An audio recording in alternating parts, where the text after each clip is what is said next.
মানুষের চুলের সৌন্দর্যের গোপন রহস্য লুকিয়ে আছে প্রকৃতির অন্তরে, যেখানে জন্ম নেয় আমার ভাইয়ের হাতে তৈরি একেবারে খাঁটি প্রাকৃতিক শ্যাম্পু। প্রথমেই আমরা জঙ্গলের গভীর থেকে সংগ্রহ করি পলিগোনাম মাল্টিফ্লোরামের শিকড়। এই শিকড় চুলের গোড়াকে শক্ত করে আর ধীরে ধীরে চুলকে কালো ও ঘন করে তোলে। তারপর সেই শিকড়গুলো আমরা ধুয়ে নিই একেবারে স্বচ্ছ টলমলে পাহাড়ি নদীর জলে, যাতে এক ফোঁটা মাটি বা ময়লা পর্যন্ত না থাকে।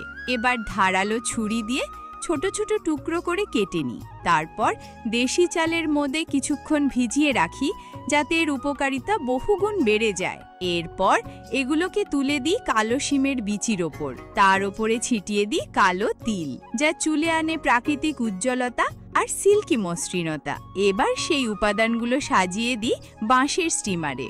অল্প আঁচে আধা ঘন্টা স্টিম করি, যাতে প্রতিটি কণিকা থেকে বেরিয়ে আসে অমূল্য নির্যাস।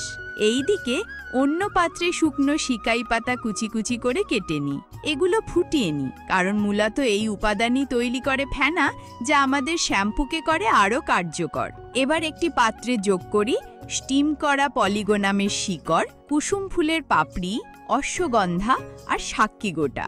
অল্প জল দিয়ে এগুলো আধা ঘন্টা ফুটিয়ে নিই। এই ভেষজগুলো শুধু পুষ্টিই দেয় না, শ্যাম্পুর মাঝে ভরে দেয় স্বর্গীয় সুঘ্রাণ। এবার দুটি নির্যাস একসাথে সমান পরিমাণে মিশিয়ে দিই একটি পাত্রে। তার সঙ্গে যোগ করি সুগন্ধি লেবুর রস, যা শুধু মন ভরানো ঘ্রাণই ছড়ায় না, চুলকে রাখে খুশকিমুক্ত ও সতেজ। সবশেষে এই মিশ্রণটিকে হালকা আঁচে গরম করতে থাকি, যতক্ষণ না এটি ঘন শ্যাম্পুর মতো হয়ে ওঠে। ঠান্ডা হলে ভরে তুলি আমাদের পাহাড়ি হাতে তৈরি সুন্দর বাঁশের বোতলে, যাতে এটি থাকে দীর্ঘদিন ভালো ও কার্যকর। এইভাবেই তৈরি হয় আমাদের পাহাড়ি প্রাকৃতিক শ্যাম্পু, যা শুধু চুল পরিষ্কার ও নরম করে না, বরং আস্তে আস্তে চুলকে প্রাকৃতিকভাবে কালো করে তোলে, একেবারে পাহাড়ি ফুলের মতো মধুর ও মন ভরিয়ে দেওয়ার মতন। আপনি যদি এই শ্যাম্পুটি পেতে চান, তাহলে কমেন্ট করুন আর লাইক দিয়ে যুক্ত থাকুন আমাদের পাহাড়ি পরিবারের সঙ্গে।